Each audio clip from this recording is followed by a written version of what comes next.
Rendons-nous auprès de Thérèse Lauzon.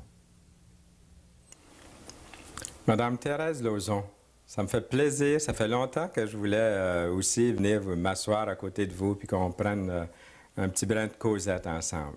Merci. Nous avons le plaisir d'accueillir de temps en temps, au cours de la série, même plusieurs fois, votre fille, Diane Lauzon, qui s'occupe de la chronique de livres. Mais là, on a la maman de Diane aujourd'hui.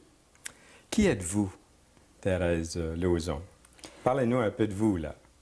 Je suis née dans une grande famille à Saint-Rémy-de-Pierreville, une famille de 13 enfants, de bons parents. Et puis, disons que j'ai rencontré mon mari à l'âge de 18 ans. On s'est mariés à 20 ans, 21 ans. Et j'ai eu 4 enfants, dont les 4 sont convertis au Seigneur Jésus. C'est beau, ça. Et puis, j'ai eu 8 petits-enfants et 2 arrière-petits-enfants. Là, vous êtes une arrière-grand-mère, hein? Oui, c'est la plus jeune arrière-grand-mère que j'ai rencontrée, je pense. Ah oui. Et un jour, j'ai entendu parler de l'Évangile par une amie, Mme Patnaud. Et je ne l'ai pas pris tout de suite. J'ai été assez longtemps, assez réticente au début, parce que pour moi, j'étais persuadée que j'étais dans la bonne voie.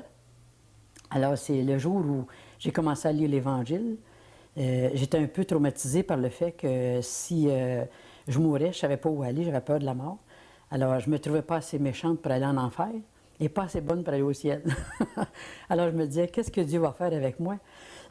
Alors, j'ai commencé à lire la parole de Dieu avec mon mari. Et puis, le Seigneur nous a parlé à travers la parole de Dieu, nous a convaincus que nous étions des pécheurs. C'est pas parce qu'on était plus méchants ou meilleurs que d'autres, mais on était des pécheurs, nés avec le péché. Alors, la parole de Dieu nous a convaincus que nous avions besoin d'un sauveur, le sauveur Jésus. Et puis, disons que la parole qui m'a le plus frappée, c'est dans Matthieu 19, 34, « Homme de peu de foi ». Alors, ça m'a frappé comme un coup de marteau. Je me suis dit, bien, c'est moi ça, j'ai jamais eu la foi. La foi, j'ai réalisé que c'est un cadeau de Dieu. Alors, le Seigneur m'a convaincu, il m'a donné ce cadeau de la foi. Et puis, mon mari et moi, on a donné nos vies au Seigneur et depuis 24 ans qu'on marche avec le Seigneur. Mon mari est décédé il y a 3 ans maintenant, mais il était très actif dans le milieu chrétien. Ah.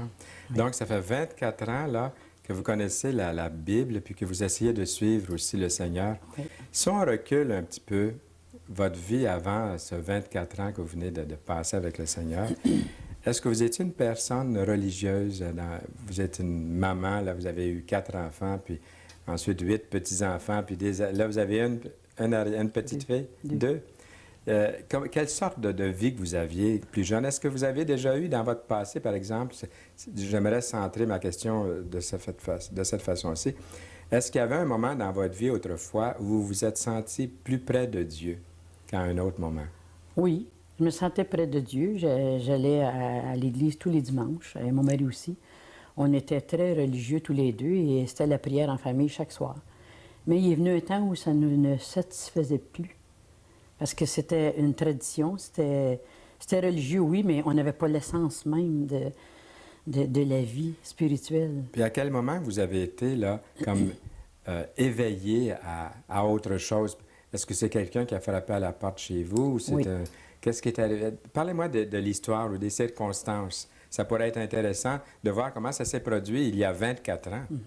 C'est une amie qui a commencé à lire la Bible, qui m'a dit Mme Patnaud? Oui, Mme Patnaud, qui m'a dit qu'elle avait donné sa vie au Seigneur. Puis moi, j'étais réticente parce que pour moi, elle changeait de religion.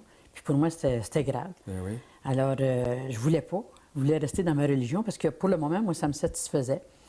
Mais c'est ça, il est venu un temps où elle a tellement prié pour moi, puis elle faisait prier ses frères et sœurs dans le Seigneur, que le Seigneur a frappé à la porte de mon cœur. Puis j'ai passé par une épreuve assez difficile dans ma famille qui m'a bouleversée, puis que j'ai vu que j'avais besoin de plus que la religion. J'avais besoin de vraiment quelqu'un. Bien, c'est ce que je suis en train de penser. Pour vous, aujourd'hui, quand vous faites un recul, c'est plus qu'une religion. C'était pas une question de changer de religion, j'imagine, là. Non. C'était quoi pour vous? C'est une question que mon cœur change, Oui. parce que j'avais le cœur assez dur. Parce que laisser une religion pour en prendre une autre, non, au fond. ça, c'est pas bon. Mais quand le Seigneur frappe à la porte de notre cœur, il dit que je me tiens à la porte et je frappe. Si quelqu'un entend ma voix et m'ouvre, j'entrerai chez lui. Alors, c'est ça qui est arrivé dans ma vie, la vie de mon mari, c'est que j'ai ouvert la porte au Seigneur Jésus. Et à partir de ce moment-là, bien, c'était la lune de miel. Oui. Oui. La lune de miel, vraiment, là, entre votre mari et vous. Avec le Seigneur. Ah, avec le Seigneur. Avec le Seigneur. Puis, est-ce que j'ose vous demander entre votre mari et vous? Ça, c'est trop personnel. Est-ce que ça a changé des choses? Ah non, on s'est convertis tous les deux en même temps. Ça a changé des choses, oui, ça a été... On avait une amitié dans le Seigneur plus profonde que sans le Seigneur, ça c'est sûr. On avait une compréhension entre nous avec le Seigneur qu'on n'avait pas avant. Puis il y a 24 ans, quand vous êtes venu au Seigneur, quel âge avaient vos enfants à peu près? Mon plus jeune avait 14 ans et ma plus vieille avait 19 ans. Bon, bien, ça m'amène à poser une question que je ne pensais pas de vous poser, là. Quelle a été la réaction chez ces jeunes-là qui étaient en pleine croissance, en pleine adolescence? Les deux plus jeunes nous ont suivis quand on est allé dans une église évangélique, mais les deux plus âgés, non. Non, leur conjoint ne voulait pas rien savoir. Non, ils étaient très réticents. Oui. Puis plus tard? Plus tard, eux aussi, en passant par des choses qui leur ont parlé dans leur vie, et ils se sont tournés vers le Seigneur. Oui. Oui. Alors, toutes les familles, tous les enfants, en réalité, Oui. se sont... Ça a pris quelques années. Oui. Ah oui, ma troisième fille, ça a pris 10 ans avant qu'elle donne sa vie au Seigneur. C'est ça. Oui. J'aime ça vous entendre dire qu'elle donne sa vie au Seigneur. C'est Oui. pas une question, encore une fois, d'entrer dans une secte. Les gens ont peur d'une secte, puis je pense qu'ils ont raison d'avoir Oui. peur Oui. des sectes. Oui. Les sectes ne font pas de bien. Non. Ils emprisonnent les gens. Mais la parole de Dieu, pour vous, ça a été, vous l'avez dit, ça a été une lune de miel. C'est ça. Ça a été puis c'est encore une lune de Ah miel. oui, ah oui, oui. Malgré toutes les épreuves qui peuvent arriver, c'est toujours la lune de miel avec le Seigneur. Vous avez connu des épreuves. Oui, beaucoup. Puis le Seigneur vous en a toujours délivré. Toujours, oui. Disons, Moi, la oui. première épreuve Oui, que j'ai parlez-nous-en. subie, Oui, c'est que d'accord. quand mon mari et moi s'est convertis, on n'était plus compris par nos familles. Nos familles ont été bouleversées, je suis certaine, parce que moi, je l'étais bouleversée quand ma meilleure amie m'a dit qu'elle se faisait baptiser dans une religion évangélique. Ça, c'était le baptême par immersion. Par immersion, là. C'était le baptême nouveau des pour vous. croyants, Eh oui. c'était nouveau. Quand elle vous a dit ça, ça... Ah, j'étais bouleversée. Alors, je sais que ma famille a été bouleversée parce qu'ils ne pouvaient pas comprendre ça. Mais petit à petit, ils ont fini par comprendre. Plusieurs ont donné leur vie au Seigneur. Ils sont maintenant avec le Seigneur. Plusieurs. Qu'est-ce qui est la plus grande chose là, qui vous est arrivée? Parle peut-être plusieurs belles choses dans les 24 ans.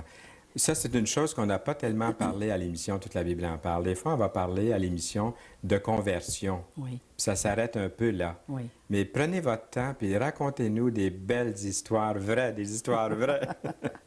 Soit de vos enfants ou de vos parents, des gens qui... Pour vous, que ça a été une grande bénédiction. Oui. Une grande bénédiction que j'ai eue, c'est ma fille, ma troisième fille, quand elle a subi une grave opération. Et puis, mon mari et moi, on lui a téléphoné à l'hôpital, puis on avait 2 téléphones. Puis, elle a prié avec nous pour la première fois au téléphone, la veille de son opération, qui était une opération très sérieuse. Et puis, pour moi, ça a été une grande joie parce que je savais là maintenant que ma fille avait donné sa vie au Seigneur. Ça faisait 10 ans, mais elle avait vraiment décidé de donner sa vie au Seigneur. Je ne crois pas que c'est parce qu'elle avait peur dans son opération, c'est plutôt parce qu'elle était attirée par les choses de Dieu. Mais dans sa jeunesse, elle voulait vivre sa jeunesse. Mais là, rendu au moment où des fois on est éprouvé, là, on se rend compte que dans la vie, c'est pas tout ça de s'amuser puis de rire. Oui. Puis il y a d'autres choses plus profondes que ça. Alors, à ce moment-là, elle a donné sa vie au Seigneur et puis elle a passé au travail de l'opération, elle s'en est sortie. Puis, Ça a été pour vous là, une des premières grandes joies. Là. Oui, oui. La deuxième grande joie, c'est mon père qui disait, il ne voulait jamais accepter Jésus dans sa vie. Mon mari, à chaque fois qu'il le voyait, il lui demandait s'il avait mis Jésus en premier dans sa vie. Il disait toujours non. Mais une journée, je suis allée le voir et puis j'ai lu la parole de Dieu avec ma belle-mère. Et puis mon père m'a regardé, il m'a dit, c'est donc beau ce que tu lis, où est-ce que tu as pris ça? J'ai dit, papa, c'est la Bible, c'est dans la Bible. Alors, là, je suis allée m'asseoir près de lui, je l'ai pris par le cou, j'ai dit, papa, est-ce que tu vas être dans le ciel avec Jésus quand tu vas mourir? Il dit oui. Alors, il a fait la prière d'acceptation avec moi. Et puis, 1h30 après, il a fait une attaque cardiaque. Puis, il est décédé le lendemain. Alors, j'ai remercié le Seigneur. Vous ne pouvez pas savoir comment, que j'avais la certitude que mon père était avec le Seigneur. Pour moi, c'est une joie indescriptible. Puis si vous avez versé des larmes, ça devait être aussi des larmes De de joie. joie. De joie. Oui, hein? Et j'ai essayé de partager ça avec ma famille, mais ils ne pouvaient pas comprendre ça parce qu'ils disaient, ben voyons donc, papa, c'est un bon monsieur. Mais il manquait cette dimension dans sa vie de reconnaître que Jésus pouvait être son sauveur et son Seigneur. Et il l'a reconnu à ce moment-là, à 84 ans. Alors pour moi, c'est une grande joie. Je comprends. Oui. Vous avez parlé, Madame Lauzon, de la prière d'acceptation. Ça m'a comme... J'ai accroché là-dessus.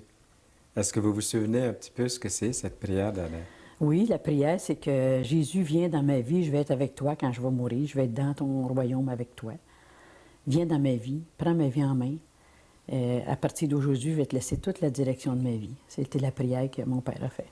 En fait, c'est pas une formule. Non. Vous avez parlé, vous faites une prière du cœur. C'est ça. Ce que vous venez de dire là, il a répété ça après Oui, vous. c'est ça. Puis il a fait cette prière-là, la Oui, sienne. oui.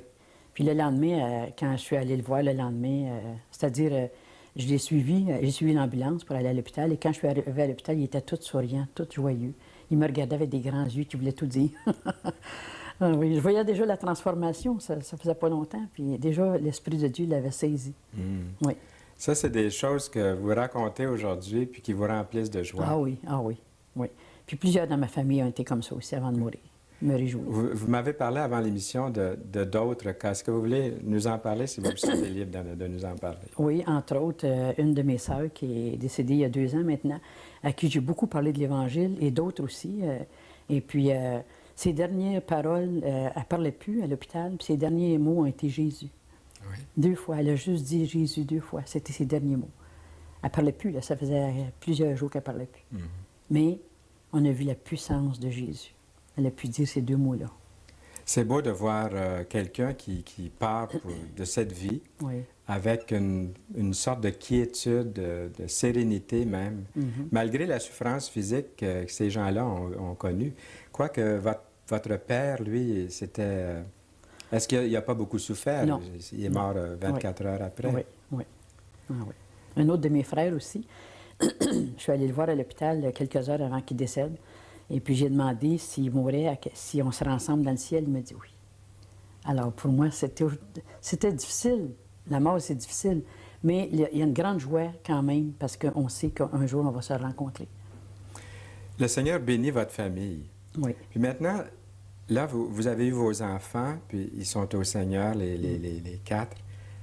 Ils ont eu des enfants, eux aussi, Oui. 8. Oui. Dans les 8, est-ce que vous pouvez me parler un peu? Bien là, peut-être c'est délicat un peu, là, parce qu'ils vont entendre l'émission. Mais est-ce qu'on pourrait poser la question comme ceci? Est-ce que Dieu travaille dans leur Oui, vie aussi? Dieu est à l'œuvre dans leur vie. Je vous pose la question comme ça parce que je ne voudrais pas Dieu que... est à l'œuvre dans leur vie. Je ne peux pas vous donner des signes vraiment évidents présentement, mais je fais confiance au Seigneur parce qu'il a dit « Crois au Seigneur Jésus, tu seras sauvé, toi et ta famille. » Alors, je crois qu'avec la prière et le témoignage des parents, les enfants nous regardent vivre et un jour, eux aussi vont se décider pour le Seigneur. Oui. Il y en a quelques-uns qui se sont décidés pour le Seigneur. Il y en a au moins 4-5 dans... Ah, Oui. merci Oui, Seigneur. oui.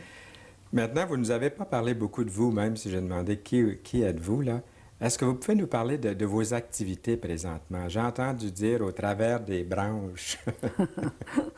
Et puis, les gens ne parlaient pas au travers de leur chapeau. Non. Que vous êtes active, vous êtes très engagée, là. Oui. Parlez-nous-en un petit peu. On ne vous demande pas votre âge, mais vous êtes une arrière-grand-mère. Et puis... Disons que je suis une retraitée depuis 2 mois, mais toujours aussi active. Oui, c'est Oui, ça. oui. Ça fait 21 ans que je fais des visites à domicile, des malades, des personnes âgées, et aussi visiter des contacts qui ont déjà eu affaire avec soit des livres évangéliques ou des émissions à qui ils ont donné leur nom. Je vais visiter ces gens-là. Et aussi, j'ai formé des groupes dans des maisons privées pour faire des cours de Bible. C'est le ministère Stonecraft. Bon, c'est ça. Oui. Stonecraft. Stonecraft. Qu'est-ce que c'est au juste? Alors? Disons que c'est un ministère qui ont fait tous des cours sur la Bible en anglais et qui sont traduits maintenant en français et que c'est un matériel qu'on peut se servir, nous les Québécois, de langue française, qui est très bien préparé. Et puis, c'est pas pour une religion, aucune religion, c'est préparé pour les gens du voisinage. On peut appeler nos voisines et leur demander s'ils sont intéressés à découvrir dans la parole de Dieu, mais sans jamais parler de religion. Alors, j'ai 3 groupes présentement que j'anime. Les gens viennent chez vous? Chez nous et je vais ailleurs aussi. Puis vous êtes autour d'une table? Autour là? d'une table, d'une tasse de café. Oui? Oui. Puis vous ouvrez la Bible. Oui. Puis c'est un programme dirigé. Oui, c'est ça. C'est ça. Ah. Et c'est très intéressant. Il y a eu des conversions à travers ça, à travers ce ministère. Vous dirigez un de ces groupes-là ou les 3 groupes? Les 3. Trois Les groupes. 3. Et j'ai d'autres personnes qui dirigent d'autres groupes, qui animent d'autres groupes aussi. Oui. Moi, je trouve ça formidable ce que Ouais. vous faites là. Et là, c'est le temps de faire une petite annonce pour vos groupes. là. Qu'est-ce que vous pouvez dire? Est-ce que vous avez une adresse, un numéro de téléphone? Les gens vont vouloir savoir, Madame Oui, Lauzon. bien, mon numéro de téléphone est 659-1330 à La Prairie. Et s'il y a jamais des gens qui sont intéressés à me contacter, qu'on peut former des groupes dans leur maison, ils peuvent être hôtesses, ils peuvent découvrir avec nous ce qu'il y a dans la parole. Mais toujours, je spécifie toujours sans jamais parler d'aucune religion, parce que la Bible, c'est pas une religion. Merci de le dire. Oui. Puis en même temps, vous leur donnerez votre recette. Comment rester jeune et effervescente?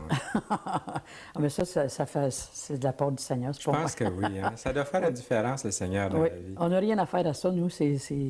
On est nés comme ça, puis c'est le Seigneur qui fait ça. Hein.